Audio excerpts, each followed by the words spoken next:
ਵਾਹਿਗੁਰੂ ਜੀ ਕਾ ਖਾਲਸਾ ਵਾਹਿਗੁਰੂ ਜੀ ਕੀ ਫਤਿਹ। ਮੈਂ ਤੁਹਾਡੀ ਹੋਸਟ ਨੀਲਮ ਕੌਰ ਤੇ ਮੈਂ ਟੀਵੀ 84 ਦੇ ਸਾਰੇ ਦਰਸ਼ਕਾਂ ਦੇ ਸਰੋਤਿਆਂ ਦਾ ਹਾਰਦਿਕ ਸਵਾਗਤ ਕਰਦੀ ਹਾਂ ਪ੍ਰੋਗਰਾਮ ਸੱਚੋ ਸੱਚ ਵਿੱਚ, ਜਿਹੜੇ ਇਸ ਪ੍ਰੋਗਰਾਮ ਨਾਲ ਦੇਸ਼ਾਂ ਵਿਦੇਸ਼ਾਂ ਤੋਂ ਜੁੜ ਚੁੱਕੇ ਨੇ।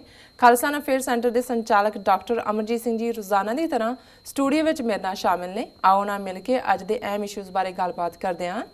ਜੀ ਡਾਕਟਰ ਸਾਹਿਬ, ਵਾਹਿਗੁਰੂ ਜੀ ਕਾ ਖਾਲਸਾ ਵਾਹਿਗੁਰੂ ਜੀ ਕੀ ਫਤਿਹ। ਜੀ ਡਾਕਟਰ ਸਾਹਿਬ, ਤੁਹਾਡਾ ਨਿੱਘਾ ਸਵਾਗਤ ਹੈ ਪ੍ਰੋਗਰਾਮ ਸੱਚੋ ਸੱਚ ਵਿੱਚ। ਬਹੁਤ ਸ਼ੁਕਰੀਆ ਜੀ ਡਾਕਟਰ ਸਾਹਿਬ। ਅੱਜ 14 ਫਰਵਰੀ 2017 3 ਫੱਗਣ ਨਾਨਕਸ਼ਾਹੀ ਸੰਮਤ 548 ਦਾ ਦਿਨ ਹੈ ਤੇ ਡਾਕਟਰ ਸਾਹਿਬ, ਪ੍ਰੋਗਰਾਮ ਸ਼ੁਰੂ ਕਰਨ ਤੋਂ ਪਹਿਲਾਂ ਆਪਾਂ ਆਪਣੇ ਦਰਸ਼ਕਾਂ ਨੂੰ ਦੱਸ ਦੇਣਾ ਚਾਹੁੰਦੇ ਹਾਂ ਕਿ ਤੁਸੀਂ ਟੀਵੀ 84 ਨੂੰ ਦੇਖ ਸਕਦੇ ਹੋ roku, ਜਾਦੂ box, RCN, Bell 5 Canada, Facebook, spectrum, online streaming, global CPN ਦੀ ਐਪ ਰਾਹੀਂ, ਟੀਵੀ 84 ਦੀ ਐਪ ਰਾਹੀਂ ਤੁਸੀਂ ਟੀਵੀ 84 ਨੂੰ ਦੇਖ ਸਕਦੇ ਹੋ। ਜੀ ਡਾਕਟਰ ਸਾਹਿਬ, ਪਹਿਲੇ ਇਸ਼ੂ ਬਾਰੇ ਤੁਸੀਂ ਕੀ ਕਹਿਣਾ ਚਾਹੋਗੇ? ਦੇਖੋ, ਅੱਜ 14 ਫਰਵਰੀ ਦਾ ਦਿਨ ਵੈਲੈਂਟਾਈਨ ਡੇ ਹੈ ਜੀ। ਔਰ ਬੇਸ਼ੱਕ ਜਦੋਂ ਅਸੀਂ ਸਾਊਥ ਏਸ਼ੀਅਨ ਕੰਟੈਕਸਟ ਦੇ ਵਿੱਚ ਜਾਂ ਆਪਣੀ ਤਹਿਜ਼ੀਬ ਦੇ ਕੰਟੈਕਸਟ ਦੇ ਵਿੱਚ ਗੱਲ ਕਰਦੇ ਹਾਂ ਤੇ ਇਹ ਇੱਕ ਕੰਟਰੋਵਰਸ਼ੀਅਲ ਇਸ਼ੂ ਹੈ, ਵਿਵਾਦਤ ਇਸ਼ੂ ਹੈ, ਬਹਿਸ ਦਾ ਇਸ਼ੂ ਹੈ ਜੀ। ਕਿਉਂਕਿ ਇੱਕ ਪਾਸੇ ਜਦੋਂ ਅਸੀਂ ਦੇਖਦੇ ਹਾਂ ਕਿ ਪਾਕਿਸਤਾਨ ਦੇ ਵਿੱਚ ਈਵਨ ਇਸਲਾਮਾਬਾਦ ਦੇ ਜਿਹੜਾ ਉਹਨਾਂ ਦਾ ਹਾਈ ਕੋਰਟ ਹੈ ਉਸ ਨੇ ਪਾਬੰਦੀ ਲਾ ਦਿੱਤੀ ਹੈ ਕਿ ਵੀ ਇਸ ਨੂੰ ਨਾ ਤੁਸੀਂ ਈਵਨ ਸੋਸ਼ਲ ਮੀਡੀਆ ਇਹਨੂੰ ਨਾ ਪ੍ਰਮੋਟ ਕਰੇ ਔਰ ਨਾ ਹੀ ਇਸ ਨੂੰ ਸੈਲੀਬ੍ਰੇਟ ਕੀਤਾ ਜਾਏ। ਜਿਹੜੀਆਂ ਹੋਰ ਮਜ਼ਹਬੀ ਆਰਗੇਨਾਈਜੇਸ਼ਨਸ ਨੇ ਉਹ ਤਾਂ ਪਹਿਲਾਂ ਹੀ ਵਿਰੋਧ ਕਰਦੀਆਂ ਨੇ ਜੀ। ਭਾਰਤ ਦੇ ਵਿੱਚ ਵੀ ਜਿਹੜਾ ਖਾਸ ਤੌਰ 'ਤੇ ਹਿੰਦੂਤਵਾ ਬਲਾਕ ਹੈ RSS ਨਾਲ ਜਾਂ ਉਹਨਾਂ ਦੇ 72 ਦੇ ਕਰੀਬ ਜਿਹੜੇ ਗਰੁੱਪ ਨੇ ਉਹ ਅੱਡ-ਅੱਡ ਥਾਵਾਂ 'ਤੇ ਜਾ ਕੇ ਹਮਲੇ ਕਰਦੇ ਰਹੇ ਨੇ, ਈਵਨ ਦੁਕਾਨਾਂ ਦੇ ਉੱਤੇ ਔਰ ਅਦਰਵਾਈਜ਼।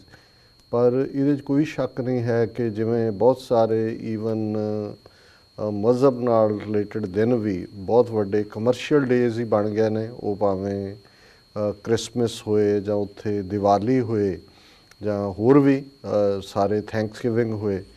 ਇਸੇ ਤਰ੍ਹਾਂ ਇਹ ਜਿਹੜਾ ਵੈਲੈਂਟਾਈਨ ਨਾਲ ਜੁੜਿਆ ਹੋਇਆ ਸਾਰਾ ਕਨਸੈਪਟ ਹੈ ਜਿਸ ਦੀ ਅਸੀਂ ਗੱਲ ਕਰਾਂਗੇ ਕਿ ਇਸ ਨੂੰ ਅਸੀਂ ਆਪਣੇ ਪਰਸਪੈਕਟਿਵ ਤੋਂ ਕਿਵੇਂ ਦੇਖਦੇ ਹਾਂ ਜੀ। ਇਹਦੇ 'ਚ ਕੋਈ ਸ਼ੱਕ ਨਹੀਂ ਹੈ ਕਿ ਇਹ ਇੱਕ ਬਹੁਤ ਵੱਡਾ ਜਿਹੜਾ ਕਮਰਸ਼ੀਅਲ ਅਰਨਿੰਗ ਦਾ ਡੇ ਹੈ। ਉਹਦੇ 'ਚ ਉਹ ਬਿਲੀਅਨਸ ਆਫ ਕਾਰਡਸ ਦੁਨੀਆ ਦੇ ਵਿੱਚ, ਮਿਲੀਅਨਸ ਨਹੀਂ, ਉਹਦਾ ਨੰਬਰ ਵੀ ਆਇਆ ਵੀ ਕਿਵੇਂ ਜਿਹੜੇ ਨੇ ਐਕਸਚੇਂਜ ਹੁੰਦੇ ਨੇ ਜੀ। ਫਲਾਵਰ ਇੰਡਸਟਰੀ ਔਰ ਇਸ ਤੋਂ ਇਲਾਵਾ ਚਾਕਲੇਟਸ ਔਰ ਬਾਕੀ ਸਾਰਾ ਗਿਫਟਸ ਦਾ ਸਿਲਸਿਲਾ। ਸੋ ਜ਼ਾਹਰ ਹੈ ਕਿ ਜਦੋਂ ਕੋਈ ਚੀਜ਼ ਸ਼ੁਰੂ ਹੁੰਦੀ ਹੈ, ਹੁਣ ਇਸੇ ਤਰ੍ਹਾਂ ਜਦੋਂ ਤੁਸੀਂ ਕ੍ਰਿਸਮਸ ਦੇਖਦੇ ਹੋ, ਅਦਰ ਦੈਨ ਕ੍ਰਿਸਮਸ ਈਵ ਦੇ ਉੱਤੇ ਜਿਹੜੇ ਬਿਲੀਵਰ ਨੇ ਉਹ ਜਾਂਦੇ ਨੇ ਚਰਚ ਦੇ ਵਿੱਚ, ਮਾਸ ਅਟੈਂਡ ਕਰਦੇ ਨੇ, ਪਰ ਜਿਹੜੇ ਮੈਜੋਰਿਟੀ ਨੇ ਉਹਨਾਂ ਦੇ ਲਈ ਇੱਕ ਹੌਲੀਡੇ ਬਣ ਗਈ, ਉਹਨਾਂ ਦੇ ਲਈ ਇਹ ਡੇ ਆਫ ਸੈਲੀਬ੍ਰੇਸ਼ਨ ਹੈ। ਜੀਸਸ ਦੀਆਂ ਟੀਚਿੰਗਸ ਕੀ ਨੇ, ਮੈਸੇਜ ਕੀ ਹੈ, ਉਸ ਦਾ ਜਿਹੜਾ ਜ਼ਿੰਦਗੀ ਦੇ ਅੰਦਰ ਮਜ਼ਹਬ ਦੀ ਜਾਂ ਫੇਥ ਦੀ ਕੀ ਅਹਿਮੀਅਤ ਹੈ, ਇਸ ਨਾਲ ਬਹੁਤਿਆਂ ਦਾ ਕੰਸਰਨ ਨਹੀਂ ਹੈ। ਔਰ ਇਵੇਂ ਹੀ ਜਿਹੜਾ ਜੇ ਅੱਜ ਅਸੀਂ ਦੇਖੀਏ ਕਿ ਬਹੁਤ ਕੁਛ ਜੋ ਸਾਊਥ ਏਸ਼ੀਆ ਦੇ ਵਿੱਚ, ਕਿਉਂਕਿ ਜਦੋਂ ਅਸੀਂ ਕਲੋਨੀਅਲ ਮਾਈਂਡਸੈਟ ਦੇਖਦੇ ਹਾਂ ਬਹੁਤ ਵਾਰ ਬਹੁਤ ਚੀਜ਼ਾਂ ਦੇਖਾ ਦੇਖੀ ਜਿਹੜੀਆਂ ਨੇ ਫੋਲੋ ਹੁੰਦੀਆਂ ਨੇ। ਫਿਰ ਅੱਜ ਜਿਸ ਲੈਵਲ ਦੇ ਉੱਤੇ ਜਦੋਂ ਇਹ ਕਿਹਾ ਜਾਂਦਾ ਹੈ ਕਿ ਜੀ the market is of the consumers ਔਰ ਕੰਜ਼ਿਊਮਰਿਜ਼ਮ, ਇਹ ਸਟੇਟਮੈਂਟ ਠੀਕ ਨਹੀਂ ਹੈ। Market is always of the seller, ਜਿਹੜਾ ਵੇਚਦਾ ਹੈ ਜੀ। ਔਰ ਅੱਜ ਤਾਂ ਇਹ ਹੋਰ ਵੀ ਸੌਖਾ ਹੋ ਗਿਆ ਜਿਸ ਲੈਵਲ ਦੇ ਉੱਤੇ ਦੁਨੀਆ ਦੇ ਵਿੱਚ ਇਹ ਜਿਹੜੇ ਕਮਰਸ਼ੀਅਲ ਅਦਾਰੇ ਨੇ ਇਹ ਪ੍ਰਮੋਟ ਕਰਦੇ ਨੇ। ਐਡਵਰਟੀਜ਼ਮੈਂਟਸ ਦਾ ਤੁਸੀਂ ਦੇਖ ਲਓ, ਬਹੁਤ ਵਾਰ ਕਿੰਨਾ ਖਰਚ ਕਰਕੇ ਐਡਵਰਟੀਜ਼ਮੈਂਟਸ ਵੱਡੇ ਵੱਡੇ ਹਰ ਸਫੀਅਰ ਦੇ ਵਿੱਚ ਹੁੰਦੀਆਂ ਨੇ ਔਰ ਉਹ ਇੰਨਾ ਉਹਦੇ 'ਤੇ ਖਰਚ ਕੀਤਾ ਹੁੰਦਾ ਹੈ ਕਈ ਵਾਰੀ ਪ੍ਰੋਗਰਾਮਾਂ ਨਾਲੋਂ ਉਹ ਜ਼ਿਆਦਾ ਦਿਲਚਸਪ ਲੱਗਦੀਆਂ। ਔਰ ਇਸੇ ਤਰ੍ਹਾਂ ਨਾਲ ਜੋ ਕੁਛ ਤੁਹਾਡੇ ਸਾਹਮਣੇ TV 'ਤੇ ਘੁੰਮ ਰਿਹਾ, ਸੋਸ਼ਲ ਮੀਡੀਆ 'ਤੇ ਘੁੰਮ ਰਿਹਾ, ਤੁਸੀਂ ਪ੍ਰਿੰਟ ਮੀਡੀਆ 'ਚ ਦੇਖ ਰਹੇ ਹੋ, ਤੁਹਾਡਾ ਮਾਈਂਡ ਸੈੱਟ ਉਵੇਂ ਹੀ ਬਣਦਾ ਜਾਂਦਾ ਹੈ। ਔਰ ਉਹੀ ਦਿਨ ਫਿਰ ਜਿਹੜੇ ਨੇ ਅਹਿਮੀਅਤ ਵਾਲੇ ਵੀ ਹੋ ਜਾਂਦੇ ਨੇ ਜਿਨ੍ਹਾਂ ਦੇ ਉੱਤੇ ਪੂਰੀ ਚਰਚਾ ਹੁੰਦੀ ਹੈ। ਹਾਲਾਂਕਿ ਵੈਲੈਂਟਾਈਨ ਡੇ ਦੀ ਕਿਤੇ ਵੀ, ਮੈਂ ਦੁਨੀਆ ਦੇ ਬਹੁਤ ਸਾਰੇ ਦੇਸ਼ਾਂ 'ਚ ਇਹਨੂੰ ਕਿਵੇਂ ਸੈਲੀਬ੍ਰੇਟ ਕੀਤਾ ਜਾਂਦਾ, ਓਰੀਜਨ ਕੀ ਹੈ, ਉਹਨੂੰ ਮੈਂ ਦੇਖ ਰਿਹਾ ਸੀ, ਕਿਤੇ ਵੀ ਇਹ ਹੌਲੀਡੇ ਨਹੀਂ ਹੈ ਜੀ, ਛੁੱਟੀ ਨਹੀਂ ਹੈ। ਪਰ ਇਸ ਦੇ ਬਾਵਜੂਦ ਔਰ ਇਹਦੇ ਬਾਵਜੂਦ ਕਿ ਸਾਊਥ ਏਸ਼ੀਆ ਦੇ ਵਿੱਚ ਇਸ ਦੇ ਬਾਰੇ ਨਾ ਪੱਖੀ ਰਾਵਾਂ ਨੇ, ਲੇਕਿਨ ਜਿਹੜੀ ਹੈ ਇਸ ਵੇਲੇ ਵੱਡੀ ਕਮਰਸ਼ੀਅਲ ਮਾਰਕੀਟ ਜਿਹੜੀ ਹੈ ਇਸ ਦਿਨ ਦੇ ਨਾਲ ਜੁੜੀ ਹੋਈ ਹੈ। ਔਰ ਕੁਇਕਲੀ ਅਸੀਂ ਇਸ ਤੋਂ ਪਹਿਲਾਂ, ਕਿਉਂਕਿ ਯੂਨੀਵਰਸਿਟੀ ਨਾਲ ਸੰਬੰਧਿਤ ਜਿਹੜਾ ਖਾਸ ਤੌਰ 'ਤੇ ਜਿਹੜੀਆਂ ਉਹ ਉੱਥੇ ਉਸ ਡੈਮ ਦੇ ਵਿੱਚ ਕਰੈਕ ਆਉਣ ਦੇ ਹਵਾਲੇ ਨਾਲ ਜੋ ਕੁਝ ਚੱਲ ਰਿਹਾ ਸੀ, ਕੱਲ੍ਹ ਅਸੀਂ ਜਿਹੜਾ ਸੈਗਮੈਂਟ ਕੀਤਾ ਜੀ ਕੱਲ੍ਹ ਦੀਆਂ ਨਿਊਜ਼ ਵੀ ਇਸ ਦੇ ਉੱਤੇ ਸੀ ਵੱਡਾ ਜਿਹੜਾ ਉਸ ਦਾ ਚੰਕ ਉਸ ਨੂੰ ਕਾਫੀ ਸਰਾਹਿਆ ਗਿਆ ਸਾਡੇ ਦਰਸ਼ਕਾਂ ਵੱਲੋਂ। ਔਰ ਇਸੇ ਤਰ੍ਹਾਂ ਹੀ ਡਾਕਟਰ ਇਕਤਦਾਰ ਕਰਾਮਤ ਚੀਮਾ ਦਾ ਜਿਹੜਾ ਇੰਟਰਵਿਊ ਸੀ ਕੱਲ੍ਹ ਦਾ, ਉਸ ਦੇ ਉੱਤੇ ਅੱਜ ਦੁਪਹਿਰ ਤੱਕ ਹੀ 14,000 ਤੋਂ ਜ਼ਿਆਦਾ ਜਿਹੜੇ ਨੇ ਵਿਊਅਰ ਸੀ, ਉਹਨੂੰ ਬਹੁਤ ਸਾਰਿਆਂ ਨੇ ਐਪਰੀਸ਼ੀਏਟ ਕੀਤਾ ਉਸ ਨੂੰ ਜੀ। ਔਰ ਜਿਹੜੀ ਇੱਕ ਗੱਲ ਸਾਡੇ ਦਰਸ਼ਕਾਂ ਨੇ ਸਾਡੇ ਧਿਆਨ 'ਚ ਲਿਆਂਦੀ ਔਰ ਅੱਜ ਉਸ ਦੇ ਉੱਤੇ 3-4 ਲਿਖਤਾਂ ਸੀ ਕਿ ਜੀ ਜਿਹੜੀ TV84 ਦੀ ਫੇਸਬੁੱਕ ਹੈ ਉਹਨੇ 75,000 ਦਾ ਅੰਕੜਾ ਪਾਰ ਕਰ ਲਿਆ। ਅੱਜ 75,000 ਪਲੱਸ ਜਿਹੜੇ ਨੇ ਉਸ ਦੇ ਉੱਤੇ ਲਾਈਕਸ ਨੇ ਜੀ। ਸੋ ਇਹ ਵੀ ਸਾਡੇ ਲਈ ਜਿਹੜਾ ਉਤਸ਼ਾਹ ਵਾਲੀ ਗੱਲ ਹੁੰਦੀ ਹੈ। ਸੋ ਸਾਡੇ ਲਈ ਤਾਂ ਇਹੀ ਵੈਲੈਂਟਾਈਨ ਹੋ ਗਿਆ ਕਿ ਭਾਈ ਚਲੋ ਜਿਹੜਾ ਮੈਸੇਜ ਹੈ ਕੌਮ ਦਾ ਉਹ ਬੇਸ਼ੱਕ ਕਿਸੇ ਕੌਨਟੈਕਸਟ ਦੇ ਵਿੱਚ ਵੀ ਜਿਹੜਾ ਉਹ ਜਾ ਰਿਹਾ। ਔਰ ਅਸੀਂ ਇਹ ਵੀ ਦੱਸ ਦਈਏ, ਜਿਵੇਂ ਅਸੀਂ ਕੱਲ੍ਹ ਅਨਾਊਂਸ ਕੀਤਾ ਸੀ ਕਿ ਫਤਿਹਗੜ੍ਹ ਸਾਹਿਬ ਸੰਤ ਜਰਨੈਲ ਸਿੰਘ ਜੀ ਖਾਲਸਾ ਪਿੰਡਾਂ ਵਾਲਿਆਂ ਦਾ ਜਨਮ ਦਿਨ ਜਿਹੜਾ ਸ਼੍ਰੋਮਣੀ ਅਕਾਲੀ ਦਲ ਅੰਮ੍ਰਿਤਸਰ ਵੱਲੋਂ ਹਰ ਸਾਲ ਮਨਾਇਆ ਜਾਂਦਾ ਹੈ ਜੀ। ਇਸ ਵਾਰ ਵੀ ਉਹਦੀ ਫੁੱਲ ਕਵਰੇਜ ਜਿਹੜੀ ਹੈ ਉਹ ਸਾਡੀ ਟੀਮ ਨੇ ਕੀਤੀ। ਆਲਮੋਸਟ 6 ਘੰਟੇ ਦਾ ਇਹ ਪ੍ਰੋਗਰਾਮ ਹੈ ਔਰ ਸਾਡੀ ਟੈਕਨੀਕਲ ਟੀਮ ਨੇ ਦਿਨ ਰਾਤ ਇੱਕ ਕਰਕੇ ਮਿਹਨਤ ਕਰਕੇ ਇਹਨੂੰ 2 ਪਾਰਟਸ ਦੇ ਵਿੱਚ ਐਡਿਟ ਕੀਤਾ। ਅੱਜ ਜਿਉਂ ਹੀ ਸਾਡਾ ਇਹ ਪ੍ਰੋਗਰਾਮ 9 ਵਜੇ ਖਤਮ ਹੋਏਗਾ, ਉਹਦਾ ਪਹਿਲਾ ਪਾਰਟ 9 ਤੋਂ 12 ਵਜੇ ਤੱਕ ਦਰਸ਼ਕ ਦੇਖ ਸਕਣਗੇ ਜੀ। ਔਰ ਕੱਲ੍ਹ ਵੀ ਇਸੇ ਟਾਈਮ ਸਲੋਟ 'ਚ ਹੀ 9 ਤੋਂ 12 ਵਜੇ ਦੇ ਟਾਈਮ ਸਲੋਟ 'ਚ 3 ਘੰਟੇ ਇਸ ਪ੍ਰੋਗਰਾਮ ਨੂੰ ਸਾਡੇ ਦਰਸ਼ਕ ਦੇਖ ਸਕਣਗੇ। ਉਹਦੇ 'ਚ ਕੀਰਤਨ ਔਰ ਖਾਸ ਤੌਰ 'ਤੇ ਢਾਡੀ ਵਾਰਾਂ, ਸਪੀਚਿਸ ਔਰ ਬੜੀ ਹਾਈ ਕੁਆਲਿਟੀ ਉਸ ਦੀ ਹੈ, ਜਿਹੜੀ HD ਤਾਂ ਹੁੰਦੀ ਹੈ ਰਿਕਾਰਡਿੰਗ ਦੇ ਵਿੱਚ ਵੀ। ਸੋ ਅਸੀਂ ਚਾਹਾਂਗੇ ਕਿ ਸਾਡੇ ਦਰਸ਼ਕ ਉਸ ਨੂੰ ਦੇਖਣ, ਉਸ 'ਤੇ ਆਪਣਾ ਕਮੈਂਟ ਵੀ ਸਾਨੂੰ ਲਿਖ ਕੇ ਭੇਜਣ ਜੀ। ਔਰ ਫਿਰ ਅਸੀਂ ਸੈਟਰਡੇ ਜਾਂ ਸੰਡੇ ਇਸ ਦਾ ਰਿਪੀਟ ਵੀ ਕਰਾਂਗੇ। ਉਹ ਅਸੀਂ ਫਰਾਈਡੇ ਦੇ ਪ੍ਰੋਗਰਾਮ ਦੇ ਵਿੱਚ ਜਿਹੜਾ ਉਹ ਦੱਸ ਦਿਆਂਗੇ ਜੀ। ਵੈਲੈਂਟਾਈਨ ਦੀ ਗੱਲ ਕਰਨ ਤੋਂ ਪਹਿਲਾਂ ਹਾਲਾਂ ਮੈਂ ਕਾਫੀ ਲੰਬੀ ਛੋੜੀ ਇਹਦੇ 'ਤੇ ਰਿਸਰਚ ਕਰਕੇ ਕੱਢਿਆ ਸੀ, ਪਰ ਜਿਉਂ ਹੀ ਮੈਂ ਯੂਬਾ ਸਿਟੀ ਦੀ ਖਬਰ ਦੂਸਰੀ ਮੇਰੇ ਸਾਹਮਣੇ ਆਈ ਤਾਂ ਮੈਨੂੰ ਲੱਗਿਆ ਕਿ ਵੀ ਐਮਫੈਸਿਸ ਇਹਨੂੰ ਦੂਸਰੇ ਪਾਸੇ ਕੀਤਾ ਜਾਏ, ਕਿਉਂਕਿ ਜਿਵੇਂ ਬਿਗਨਿੰਗ ਇਸ ਦੀ ਲਗਭਗ 269 AD ਦੇ ਵਿੱਚ ਹੁੰਦੀ ਹੈ ਔਰ ਬੇਸ਼ੱਕ ਜਿਵੇਂ ਕਈ ਵਾਰ ਇੰਨੇ ਕੁ ਇੱਕ ਨਾਂ ਨਾਲ ਨਾਂ ਜੁੜ ਜਾਂਦੇ ਨੇ ਕਿ ਉਹਨਾਂ ਦੀਆਂ ਰਚਨਾਵਾਂ ਬਾਰੇ ਵੀ ਭੁਲੇਖਾ ਹੁੰਦਾ ਹੈ। ਜਿਵੇਂ ਕੁਝ ਟਾਈਟਲ ਹੈ, ਜਿਵੇਂ ਬਾਬਾ ਫਰੀਦ ਜੀ। ਹੁਣ ਜਦੋਂ ਅਸੀਂ ਬਾਬਾ ਫਰੀਦ ਜੀ ਦਾ ਜਿਹੜਾ ਕਲਾਮ ਗੁਰੂ ਗ੍ਰੰਥ ਸਾਹਿਬ ਚਾਹੇ ਬਾਬਾ ਫਰੀਦ 12ਵੀਂ 13ਵੀਂ ਸਦੀ 'ਚ ਹੋਏ ਨੇ, ਬਾਬਾ ਫਰੀਦ ਸ਼ਕਰਗੰਜ, ਪਰ ਜਿਹੜੇ ਫਿਰ ਉਹਨਾਂ ਦੀ ਥਾਂ 'ਤੇ ਬੈਠਦੇ ਗਏ ਉਹ ਵੀ ਉਹਨਾਂ ਦੇ ਨਾਂ ਨਾਲ ਵੀ ਫਰੀਦ ਸੀ ਔਰ ਉਹਨਾਂ ਦੀ ਵੀ ਆਪਣੀਆਂ ਰਚਨਾਵਾਂ ਨੇ। ਹੁਣ ਜਦੋਂ ਗੁਰੂ ਨਾਨਕ ਸਾਹਿਬ ਪਾਕਪਟਨ ਗਏ ਤੇ ਉਹਨਾਂ ਨੇ ਜਿਹੜਾ ਕਲਾਮ ਐਂਟਰ ਕੀਤਾ, ਜੇ ਸਕਾਲਰਸ ਦੇ ਵਿੱਚ 2 ਵਿਊ ਵੀ ਰਹੇ ਨੇ ਕਿ ਜੀ ਜਿਨ੍ਹਾਂ ਨੂੰ ਗੁਰੂ ਨਾਨਕ ਸਾਹਿਬ ਮਿਲੇ ਉਹਨਾਂ ਦਾ ਸੀ ਜਾਂ ਲੇਖਨ, ਹੁਣ ਇਸ ਬਾਰੇ ਕਲੀਅਰ ਹੈ ਕਿ ਬਾਬਾ ਫਰੀਦ ਸ਼ਕਰਗੰਜ ਦਾ। ਪਰ ਫਰੀਦ ਸ਼ਬਦ ਉਸ ਉਹਨਾਂ ਦਾ ਟਿਕਾਣਾ ਜਾਂ ਉਹਨਾਂ ਦੇ ਤਕੀਏ ਦਾ ਇੱਕ ਜਿਹੜਾ ਵੀ ਉਹਨਾਂ ਦਾ ਸਕਸੈਸਰ ਸੀ ਉਹਦੇ ਨਾਲ ਜੁੜ ਗਿਆ। ਇਸੇ ਤਰ੍ਹਾਂ ਓਰੀਜਨਲ ਵੈਲੈਂਟਾਈਨ ਦਾ ਜਿਹੜਾ ਸਾਰਾ ਇਤਿਹਾਸ ਮਿਲਦਾ ਉਹ ਇਸ ਗੱਲ ਨਾਲ ਜੁੜਿਆ ਮਿਲਦਾ, ਕਿਉਂਕਿ ਜਦੋਂ ਈਸਾਈਅਤ ਦੀ ਸ਼ੁਰੂਆਤ ਹੁੰਦੀ ਹੈ ਤੇ ਸਭ ਤੋਂ ਪਹਿਲਾ ਵਿਰੋਧ ਜਿਹੜਾ ਕ੍ਰਿਸਚੀਅਨਿਟੀ ਦਾ ਉਹ ਯਹੂਦੀਆਂ ਨੇ ਕੀਤਾ ਜੀ ਔਰ ਜਿਹੜੀ ਸਜ਼ਾ ਵੀ ਉਹਨਾਂ ਨੂੰ ਸਲੀਬ ਤੇ ਚਾੜ ਕੇ ਕਰੂਸੀਫਾਈ ਕਰਨ ਦੀ ਦਿੱਤੀ ਗਈ, ਕਿਉਂਕਿ ਰੋਮਨ ਐਮਪਾਇਰ ਸੀ ਔਰ ਰੋਮਨ ਜਿਹੜੇ ਨੇ ਉਦੋਂ ਤੱਕ ਕੋਈ ਈਸਾਈ ਨਹੀਂ ਸੀ ਬਣੇ ਹੋਏ। ਉਹਨਾਂ ਦਾ ਆਪਣਾ ਜਿਹੜਾ ਇਹਨਾਂ ਦਾ ਹੈ ਅੰਦਾਜ਼, ਉਹਨਾਂ ਦਾ ਉਹਦੇ ਵਿੱਚ ਪੇਗਨ ਵੀ ਸੀ, ਦੇਵਤੇ ਉਹਨਾਂ ਦੇ ਅੱਡ ਅੱਡ ਉਹਨਾਂ ਲੋਕਾਂ ਨੂੰ ਮੰਨਣ ਵਾਲੇ ਔਰ ਉਹਨਾਂ ਦਾ ਜਿਹੜਾ ਈਸਾਈਅਤ ਉਹਨਾਂ ਨੇ ਵਿਰੋਧ ਕੀਤਾ ਸ਼ੁਰੂ 'ਚ ਔਰ ਯਹੂਦੀ ਸਭ ਤੋਂ ਵੱਡੇ ਵਿਰੋਧੀ ਸੀ, ਕਿਉਂਕਿ ਜੀਸਸ ਜਿਹੜੇ ਨੇ ਉਹ ਖੁਦ ਵੀ ਫਲਸਤੀਨੀ ਯਹੂਦੀ ਸੀ ਔਰ ਜਦੋਂ ਉਹਨਾਂ ਨੇ ਕਿਹਾ ਵੀ ਮੈਂ ਸਨ ਆਫ ਗੋਡ ਹੈ ਤੇ ਉਹਨਾਂ ਨੇ ਜਿਹੜੀ ਉਹਨਾਂ ਦੀ ਯਹੂਦੀਆਂ ਦੀ ਜਿਹੜੀਆਂ ਕੌਂਸਲ ਸੀ ਇਸ ਮਾਮਲੇ ਦੀਆਂ ਧਾਰਮਿਕ, ਉਹਨਾਂ ਨੇ ਕਿਹਾ ਜੀ ਇਹ ਤਾਂ ਬਲੈਸਫੇਮੀ ਹੈ, ਇਹ ਤਾਂ ਤੋਹੀਨ ਹੈ ਸਾਡੀ ਜੂਡਾਇਜ਼ਮ ਦੀ, ਕਿਉਂਕਿ ਜਿਹੜਾ ਸਨ ਆਫ ਗੋਡ ਦਾ ਕਨਸੈਪਟ ਹੈ ਸਾਡੇ 'ਚੋਂ ਤਾਂ ਇਹ ਸਨ ਆਫ ਗੋਡ ਨਹੀਂ। ਸੋ ਜ਼ਾਹਰ ਹੈ ਵੀ ਰੋਮਨ ਐਮਪਾਇਰ ਨੂੰ ਜਿਹੜਾ ਕਰੂਸੀਫਿਕਸ਼ਨ ਦੇ ਲਈ ਔਰ ਫੈਸਲਾ ਸੁਣਾਇਆ ਉਹ ਇਹਨਾਂ ਦੀ ਕੌਂਸਲ ਨੇ ਸੁਣਾਇਆ, ਰੋਮਨ ਐਮਪਾਇਰ ਨੇ ਫਾਈਨਲੀ ਕੀਤਾ। ਔਰ ਤੁਸੀਂ ਬਹੁਤ ਵਾਰ ਦੇਖਦੇ ਹੋ ਜਦੋਂ ਕ੍ਰਿਸਮਸ ਦੇ ਨੇੜੇ ਇਹਦੇ ਨਾਲ ਰਿਲੇਟਡ ਪਿਕਚਰਸ ਦਿਖਾਈਆਂ ਜਾਂਦੀਆਂ ਕਿ ਜਿਹੜਾ ਉਸ ਵੇਲੇ ਦਾ ਰੋਮ ਦਾ ਲੋਕਲ ਗਵਰਨਰ ਹੈ ਉਹ ਜਦੋਂ ਉਹਨੂੰ ਫਾਈਨਲ ਜੀਸਸ ਨੂੰ ਕਰੂਸੀਫਾਈ ਸਲੀਬ ਤੇ ਚਾੜ ਕੇ ਮਾਰਨ ਦੀ ਸਜ਼ਾ ਦਿੰਦਾ ਹੈ ਤੇ ਇੱਕ ਪਾਸੇ ਉਹ ਇੱਕ ਚਰਮਚੀ ਜਿਹੀ ਦੇ ਵਿੱਚ ਆਪਣੇ ਹੱਥ ਧੋ ਰਿਹਾ ਕਿ ਬਈ I am washing my hands of this sin, ਕਿ ਇਹ ਮੇਰਾ ਨਹੀਂ ਹੈ ਪਾਪ, ਪਰ ਉਹ ਉਹਨਾਂ ਦੇ ਖਾਤੇ ਹੀ ਪੈਂਦਾ। ਔਰ ਜਿਹੜੀ ਇੱਕ ਨਫ਼ਰਤ ਲੰਬਾ ਵਕਤ ਈਸਾਈਆਂ ਦੀ ਯਹੂਦੀਆਂ ਦੇ ਨਾਲ ਰਹੀ, ਔਰ ਜਿਵੇਂ ਮੈਂ ਦੱਸਿਆ ਸੀ ਕਿ ਬਈ ਈਵਨ ਸੈਕੰਡ ਵਰਲਡ ਵਾਰ ਤੋਂ ਬਾਅਦ ਪ੍ਰੈਜ਼ੀਡੈਂਟ ਰੂਜ਼ਵੈਲਟ ਅਮਰੀਕਾ ਦਾ, ਉਹਨੇ ਜੂਸ਼ ਜਿਹੜੇ ਰਿਫਿਊਜੀ ਨੇ, ਜਿਹੜੇ ਜਿਨ੍ਹਾਂ ਦੇ ਉੱਤੇ ਸਾਰੇ ਯੂਰਪ 'ਚ ਜ਼ੁਲਮ ਹੋਏ ਨਾਜ਼ੀਆਂ ਨੇ ਕੀਤੇ, ਉਹਨਾਂ ਨੂੰ ਲੈਣ ਤੋਂ ਹੀ ਨਾ ਕਰ ਦਿੱਤਾ ਸੀ ਕਿ ਜਿਨ੍ਹਾਂ ਦੇ ਵਿੱਚ ਜਰਮਨ ਜਸੂਸ ਆ ਜਾਣਗੇ।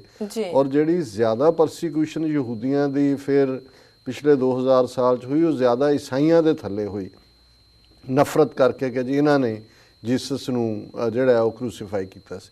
ਸੋ ਉਸ ਪੀਰੀਅਡ 'ਚ ਜਿਹੜਾ ਜਦੋਂ ਰੋਮਨ ਐਮਪਾਇਰ ਦੇ ਸ਼ੁਰੂ ਦੇ ਜਿਹੜੇ ਨੇ ਕਈ ਸਾਲ ਸੀ, ਜਿਹੜਾ ਈਸਾਈ ਬਣਦਾ ਸੀ ਉਸ ਦੇ ਉੱਤੇ ਵੀ ਫਿਰ ਪਰਸੀਕਿਊਸ਼ਨ ਹੁੰਦੀ ਸੀ, ਉਸ ਨੂੰ ਵੀ ਸਜ਼ਾਏ ਮੌਤ, ਯਾਤਨਾਵਾਂ, ਜੇਲ੍ਹਾਂ 'ਚ ਸੁੱਟਿਆ ਜਾਂਦਾ ਸੀ। ਇਸੇ ਤਰ੍ਹਾਂ ਰੋਮਨ ਐਮਪਾਇਰ ਦੀਆਂ ਹੋਰ ਸਖਤੀਆਂ ਸੀ, ਜਿਵੇਂ ਉਹਨਾਂ ਦੇ ਫੌਜ ਦੇ ਸੀ ਜਵਾਨ ਸ਼ੋਲਜਰ, ਉਹ ਵਿਆਹ ਨਹੀਂ ਸੀ ਕਰ ਸਕਦੇ।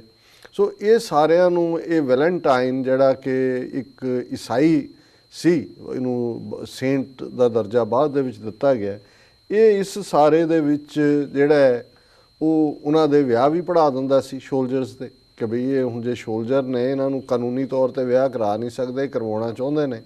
ਔਰ ਇਸੇ ਤਰ੍ਹਾਂ ਇਹ ਵੀ ਇਸ ਦੇ ਨਾਲ ਜੁੜਿਆ ਹੋਇਆ ਕਿ ਵੀ ਜਿਹੜੇ ਇਹਦੇ ਬਾਵਜੂਦ ਜ਼ੁਲਮ ਹੋ ਰਹੇ ਨੇ, ਈਸਾਈ ਬਣਨਾ ਚਾਹੁੰਦੇ ਸੀ, ਉਹਨਾਂ ਨੂੰ ਜੋ ਵੀ ਬਪਤਿਸਮਾ ਜਾਂ ਦੂਜਾ ਉਹ ਵੀ ਕਰਵਾਉਂਦਾ ਸੀ।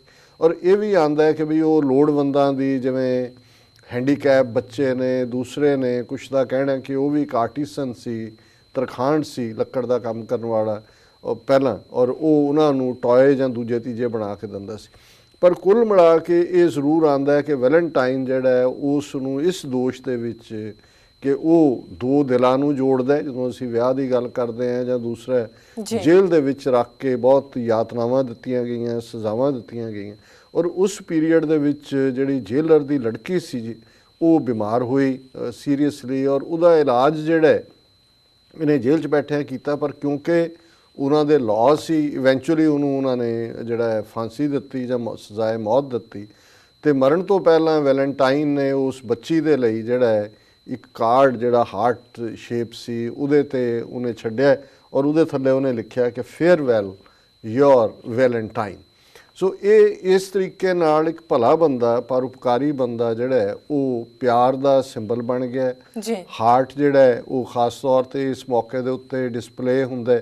ਔਰ ਫਿਰ ਦੁਨੀਆ ਦੇ ਵਿੱਚ ਜਿਹੜਾ ਉਹਦੇ ਨਾਲ ਜੋ ਇਹ ਵੈਲੈਂਟਾਈਨ ਦੀ ਬਿਗਨਿੰਗ ਹੈ, ਜਿਵੇਂ ਬਾਬਾ ਫਰੀਦ ਬਿਗਨਿੰਗ ਸ਼ਕਰਗੰਜ ਦੀ ਹੈ, ਫਿਰ ਬਹੁਤ ਸਾਰੇ ਵੈਲੈਂਟਾਈਨ ਨੇ। ਜਦੋਂ ਤੁਸੀਂ ਉਹਨਾਂ ਦੀ ਰਿਸਰਚ ਕਰਦੇ ਹੋ ਸਮੇਂ-ਸਮੇਂ, ਫਿਰ ਜਿਹੜਾ ਵੀ ਗੱਲ ਇਹ ਸੀ ਕਿ ਜਿਹੜਾ ਪਿਆਰ ਦਾ ਮੁਜੱਸਮਾ ਹੈ ਜਾਂ ਪਿਆਰ ਦੀ ਗੱਲ ਹੈ।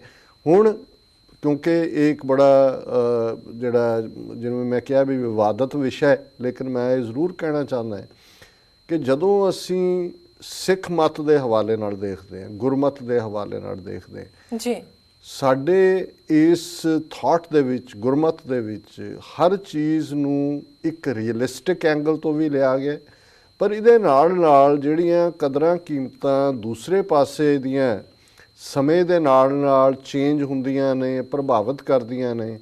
ਸਿੱਖਾਂ ਦੇ ਵਿੱਚ ਇਹ ਇੱਕ ਪ੍ਰੋਗਰਾਮਿੰਗ ਹੈ ਮਾਈਂਡ ਦੇ ਵਿੱਚ ਕਿ ਅਸੀਂ ਉਹਨਾਂ ਨੂੰ ਆਪਣੇ ਹਿਸਾਬ ਦੇ ਨਾਲ ਢਾਲ ਲੈਂਦੇ ਹਾਂ, ਪਰ ਜਿਹੜੀ ਮੂਲ ਸਪਿਰਿਟ ਹੈ ਫੇਥ ਦੀ, ਉਹਦੇ ਨਾਲ ਕੰਪਰੋਮਾਈਜ਼ ਨਹੀਂ ਹੁੰਦਾ। ਹੁਣ ਜਿਵੇਂ ਅਸੀਂ ਜ਼ਿਕਰ ਕਰਦੇ ਹਾਂ ਕਿ ਨਵੇਂ ਸਾਲ ਦੀ ਗੱਲ, ਨਿਊ ਈਅਰ ਈਵ, ਹੁਣ ਸਭ ਤੋਂ ਵੱਡੇ ਇਕੱਠ ਨਵੇਂ ਸਾਲ ਦੇ ਮੌਕੇ ਹੁੰਦੇ ਨੇ। ਹੁਣ ਇਹਦੇ 'ਚ ਕੋਈ ਸ਼ੱਕ ਨਹੀਂ ਹੈ ਕਿ ਨਵੇਂ ਸਾਲ ਦਾ ਸੰਬੰਧ ਕੋਈ ਸਿੱਖ ਧਰਮ ਨਾਲ ਨਹੀਂ ਹੈ, ਉਹਦਾ ਵੀ ਜੀਸਸ ਦੇ ਨਾਲ, ਉਹਦਾ ਸਾਲ ਹੀ ਜਿਹੜਾ ਜੇ 2017 ਆਇਆ ਤਾਂ ਇਨ ਦਾ ਈਅਰ ਆਫ ਆਵਰ ਲਾਰਡ। ਪਰ ਸਾਡੇ ਸਿਆਣੇ ਬਜ਼ੁਰਗਾਂ ਨੇ, ਦੂਸਰਿਆਂ ਨੇ ਦੇਖਿਆ ਜਿਹੜੇ ਇੱਥੇ ਆਏ ਕਿ ਭਾਈ ਇਹ ਕਲਚਰ ਦਾ ਇੱਕ ਔਨਸਲੌਟ ਹੈ, ਇਹਨੂੰ ਤੁਸੀਂ ਰੋਕ ਨਹੀਂ ਸਕਦੇ, ਇਸ ਦਾ ਟ੍ਰੈਂਡ ਬਦਲ ਸਕਦੇ ਹੋ। ਉਹਨਾਂ ਨੇ ਸ਼ੁਰੂਆਤ ਕੀਤੀ ਕਿ ਭਾਈ ਚਲੋ ਨਵੇਂ ਸਾਲ ਦੇ ਮੌਕੇ ਅੱਧੀ ਰਾਤ ਤੱਕ ਗੁਰਦੁਆਰਾ ਸਾਹਿਬਾਨ ਦੇ ਵਿੱਚ ਕੀਰਤਨ, ਪੰਥਕ ਵਿਚਾਰਾਂ ਹੋਣ, ਔਰ ਇਹ ਹੌਲੀ ਉਹਦੇ ਨਾਲ ਜਿਹੜਾ ਅੱਜ ਇਹ ਇੱਕ ਵੱਡਾ ਧਾਰਮਿਕ ਇਕੱਠ ਦਾ ਥਾਂ ਬਣ ਜਾਂਦਾ। ਔਰ ਇਸੇ ਤਰ੍ਹਾਂ ਮੈਂ ਸਮਝਦਾ ਵੀ, ਔਰ ਮੈਨੂੰ ਕੁਛ ਲਿਖਤਾਂ ਵੀ ਆਈਆਂ ਕਿ ਜੀ ਇਹ ਵੈਲੈਂਟਾਈਨ ਦੇ ਉੱਤੇ ਸਿੱਖ ਪੋਜੀਸ਼ਨ ਕੀ ਹੈ। ਮੈਂ ਕਿਹਾ ਜੀ ਸਾਡਾ ਇੱਕ ਪਾਸੇ ਤਾਂ ਜਦੋਂ ਅਸੀਂ ਪਿਆਰ ਦਾ ਕਾਨਸੈਪਟ ਜੇ ਦੇਖਣਾ ਹੈ, ਇਹ ਸਿਰਫ ਇੱਕ ਅੱਜ ਤਾਂ ਜਿਸ ਕਿਸਮ ਦਾ ਪਿਛਲੇ ਪੀਰੀਅਡ ਦੇ ਵਿੱਚ ਇੱਕ ਲਸਟਫੁਲ ਕਲਚਰ ਦੁਨੀਆ ਦੇ ਵਿੱਚ ਚੱਲ ਰਿਹਾ, ਉਸ ਨੂੰ ਹੀ ਜਿਹੜਾ ਪਿਆਰ ਸ਼ਬਦ ਦੇ ਨਾਲ ਜੋੜ ਕੇ ਕਈ ਵਾਰ ਨੈਗੇਟਿਵਿਟੀ ਕੀਤੀ ਜਾਂਦੀ ਹੈ ਜੀ। ਪਰ ਜਿਹੜਾ ਪਿਆਰ ਦਾ ਜਜ਼ਬਾ ਹੈ ਗੁਰਮਤ ਦੇ ਫਲਸਫੇ ਦੇ ਵਿੱਚ ਅਲਟੀਮੇਟਲੀ ਈਵਨ ਰੱਬ ਦੇ ਨਾਲ ਜਿਹੜੀ ਸਾਂਝ ਦੀ ਗੱਲ ਹੈ, ਜਦੋਂ ਅਸੀਂ ਉਸ ਪਿਆਰ ਦੀ ਜਿਸ ਦੇ ਵਿੱਚ ਕੋਈ ਸ਼ਰਤ ਨਹੀਂ ਹੈ, ਜਿਸ ਦੇ ਵਿੱਚ ਕੋਈ ਮੰਗ ਨਹੀਂ ਹੈ, ਜਿਸ ਦੇ ਵਿੱਚ ਸਿਰਫ ਤੇ ਸਿਰਫ ਰੱਬ ਦਾ ਹੋਣ ਦੀ, ਜਿਹਨੂੰ ਇਸ਼ਕ ਹਕੀਕੀ ਦੇ ਨਾਲ ਯਾਦ ਕੀਤਾ ਜਾਂਦਾ ਹੈ, ਤਾਂ ਹੈ। ਔਰ ਇਸ ਕਿਸਮ ਦੇ ਇਸ ਪਿਆਰ ਨੂੰ ਜਦੋਂ ਅਸੀਂ ਗੁਰਮਤ ਦੇ ਹਵਾਲੇ ਨਾਲ ਗੁਰਬਾਣੀ 'ਚ ਦੇਖਦੇ ਹਾਂ, ਸਮਾਂ ਸੀਮਾ ਹੈ, ਅਦਰਵਾਈਜ਼ ਇੰਨੀਆਂ ਕੋਟਸ ਗੁਰਬਾਣੀ 'ਚ ਨੇ। ਮੈਂ ਗੁਰੂ ਅੰਗਦ ਸਾਹਿਬ ਦਾ ਇੱਕ ਸ਼ਲੋਕ ਜਿਹੜਾ ਮੈਨੂੰ ਹਮੇਸ਼ਾ ਬਹੁਤ ਚੰਗਾ ਲੱਗਦਾ ਹੈ, ਕਿਉਂਕਿ ਗੁਰੂ ਅੰਗਦ ਸਾਹਿਬ ਦੇ 62 ਸ਼ਲੋਕ ਨੇ, ਉਹ ਉਹਨਾਂ ਦੀ ਸਾਰੀ ਬਾਣੀ ਹੈ। ਔਰ ਇੱਕ ਉਹਨਾਂ ਦਾ ਸ਼ਲੋਕ ਜਿਹੜਾ ਹੈ ਕਿ ਜਿਸ ਪਿਆਰੇ ਸਿਉ ਨੇਹੋ ਤਿਸ ਆਗੈ ਮਰ ਚੱਲੀਐ, ਤਿਗ ਜੀਵਨ ਸੰਸਾਰ ਤਾਂ ਕੈ ਪਾਛੈ ਜੀਵਨਾ। ਕਿ ਜਿਸ ਪਿਆਰੇ ਦੇ ਨਾਲ ਨੇਹ ਹੈ ਤਿਸ ਆਗੈ ਮਰ ਚੱਲੀਏ, ਉਹਦੇ ਮਰਨ ਤੋਂ ਪਹਿਲਾਂ ਮਰ ਜਾਈਏ। ਹੁਣ ਇਸ ਨੂੰ ਡੈਫੀਨੇਟਲੀ ਇੰਟਰਪ੍ਰੇਟ ਕੀਤਾ ਜਾਂਦਾ ਹੈ ਕਿ ਭਾਈ ਹੁਣ ਭਾਈ ਲਹਿਣਾ ਜੀ ਗੁਰੂ ਅੰਗਦ ਬਣਦੇ ਨੇ, ਉਹਨਾਂ ਦੇ ਪਿਆਰੇ ਗੁਰੂ ਨਾਨਕ ਨੇ।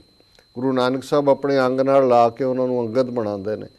ਹੁਣ ਜਦੋਂ ਉਹਨਾਂ ਨੂੰ ਗੁਰਗੱਦੀ ਦਿੱਤੀ ਜਾਂਦੀ ਹੈ, ਉਸ ਤੋਂ ਬਾਅਦ ਗੁਰੂ ਨਾਨਕ ਸਾਹਿਬ ਉਹਨਾਂ ਨੂੰ ਖਡੂਰ ਸਾਹਿਬ ਜਿਹੜਾ ਇੱਕ ਥੇ ਸੀ ਉੱਥੇ ਭੇਜ ਦਿੰਦੇ ਨੇ। ਫਿਰ ਸਤਿਗੁਰ ਆਣ ਵਸਾਇਆ ਫਿਰ ਖਾਡੂਰ, ਔਰ ਉਸ ਤੋਂ 2-3 ਦਿਨ ਬਾਅਦ ਗੁਰੂ ਨਾਨਕ ਸਾਹਿਬ ਜੋਤੀ ਜੋਤ ਸਮਾਉਂਦੇ ਨੇ। ਹੁਣ ਉਹ ਜਿਹੜਾ ਵਿਛੋੜਾ ਹੈ, ਜਿਹੜੀ ਹੁਣ ਗੁਰੂ ਨਾਨਕ ਸਾਹਿਬ ਨਾਲ ਉਹਨਾਂ ਦੀ ਪ੍ਰੀਤ ਹੈ, ਉਹ ਕੋਈ ਦੇਹ ਨਾਲ ਜੁੜੀ ਹੋਈ ਨਹੀਂ ਹੈ, ਰੂਹ ਨਾਲ ਹੈ। ਪਰ ਰੂਹ ਅਲਟੀਮੇਟਲੀ ਬਾਡੀ ਚੋਂ ਹੀ ਆਪਣੀ ਗੱਲ ਕਹਿੰਦੀ ਹੈ। ਸੋ ਇੱਕ ਜ਼ਾਹਰ ਹੈ ਕਿ ਜਿਹਦੇ ਨਾਲ ਸਾਡੀ ਪ੍ਰੀਤ ਹੁੰਦੀ ਹੈ, ਪਿਆਰ ਹੁੰਦਾ ਹੈ, ਔਰ ਇਹ ਅਕਸਰ ਇਸ ਨਾਲ ਜੋੜਿਆ ਜਾਂਦਾ ਹੈ ਕਿ ਭਾਈ ਇਹ ਉਹਨਾਂ ਦੇ ਭਾਵ ਸਨ ਕਿ ਜਿਸ ਪਿਆਰੇ ਸਿਉ ਨੇਹੋ ਤਿਸ ਆਗੈ ਮਰ ਚੱਲੀਐ, ਤਿਗ ਜੀਵਨ ਸੰਸਾਰ ਤਾਂ ਕਿ ਪਾਛੇ ਜੀਵਨ। ਕਿ ਉਸ ਤੋਂ ਬਾਅਦ ਉਸ ਦੇ ਵਿਛੋੜੇ 'ਚ ਜਿਉਣਾ ਜਿਹੜਾ ਇਹ ਤਿਕਾਰ ਹੈ।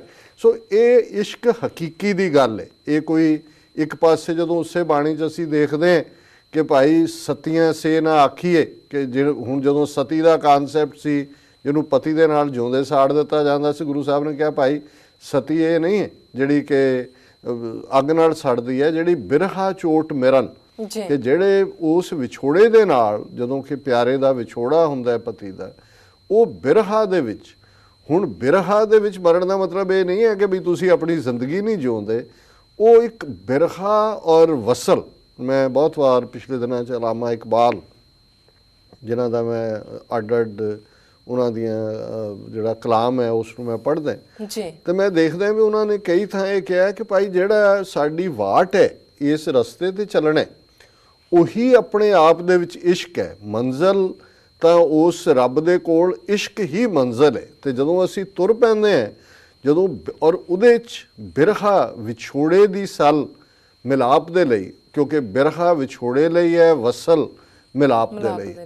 ਔਰ ਜੇ ਵਿਛੋੜੇ ਦੀ ਤਾਂਗ ਨਹੀਂ ਹੈ, ਵਿਛੋੜੇ ਦੀ ਕਾਂਗ ਨਹੀਂ ਹੈ ਤੁਹਾਡੇ ਅੰਦਰ, ਉਹ ਜਿਹਨੂੰ ਬਿਰਹਾ ਆਖੀਏ, ਬਿਰਹਾ ਤੂੰ ਸੁਲਤਾਨ ਫਰੀਦਾ ਜਿਤ ਤਨ ਬਿਰਹਾ ਨਾ ਉਪਜੈ ਸੋ ਤਨ ਜਾਣ ਮਸਾਨ। ਕਿ ਵੀ ਜੇ ਤੁਹਾਡੇ 'ਚ ਉਹ ਸੈਪਰੇਸ਼ਨ ਦੀ ਪੀੜ ਨਹੀਂ ਹੈ ਤੇ ਫਿਰ ਵਸਲ ਦੀ ਤਾਂਗ ਨਹੀਂ ਹੋਏਗੀ।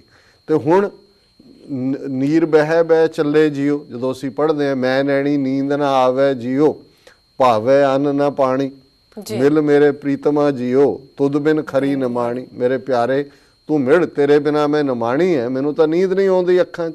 ਹੁਣ ਉਹ ਜਦੋਂ ਪਿਆਰ ਦੀ ਗੱਲ ਹੈ, ਪਿਆਰ ਲਈ ਕਿਸ ਹੱਦ ਤੱਕ ਜਾ ਕੇ ਕੁਰਬਾਨੀ ਦੀ ਗੱਲ ਹੈ। ਜਦੋਂ ਅਸੀਂ ਗੁਰੂ ਸਾਹਿਬ ਦਾ ਪੜ੍ਹਦੇ ਹਾਂ ਕਿ ਤੈਂ ਸਾਹਿਬ ਕੀ ਬਾਤ ਜੋ ਆਖੈ ਕਹੋ ਨਾਨਕ ਕਿਆ ਦੀਜੈ, ਸੀਸ ਵੱਡੇ ਕਰ ਬੈਸਣ ਦੀਜੈ, ਵਿਣ ਸਿਰ ਸੇਵ ਕਰੀਜੈ। ਕਿ ਜਿਹੜਾ ਮੇਰੇ ਪਿਆਰੇ ਦੀ ਗੱਲ ਮੈਨੂੰ ਸੁਣਾਏ, ਮੇਰੇ ਪਿਆਰੇ ਦੇ ਨਾਲ ਮਿਲਾਪ ਦੀ ਗੱਲ, ਪਿਆਰੇ ਦੇ ਗੁਣਾਂ ਦੀ ਗੱਲ, ਪਿਆਰੇ ਦੇ ਇਸ਼ਕ ਦੀ ਗੱਲ ਸੁਣਾਏ, ਤੇ ਗੁਰੂ ਸਾਹਿਬ ਕਹਿੰਦੇ ਨੇ ਕਿ ਉਹਨੂੰ ਮੈਂ ਕੀ ਦਿਆਂ। ਤੇ ਫਿਰ ਨਾਲ ਹੀ ਕਿਹਾ ਕਿ ਸੀਸ ਵੱਡੇ ਕਰ ਬੈਸਣ ਦੀਜੈ, ਮੈਂ ਆਪਣਾ ਸਿਰ ਵੱਢ ਕੇ ਉਹਨੂੰ ਬਹਿਣ ਦੇ ਲਈ ਦੇ ਦਿਆਂ, ਤੇ ਵਿਣ ਸਿਰ ਸੇਵ ਕਰੀਜੈ, ਤੇ ਮੈਂ ਬਿਨਾਂ ਸਿਰ ਤੋਂ ਭੱਜ ਕੇ ਉਹਦੀ ਸੇਵਾ ਕਰਾਂ।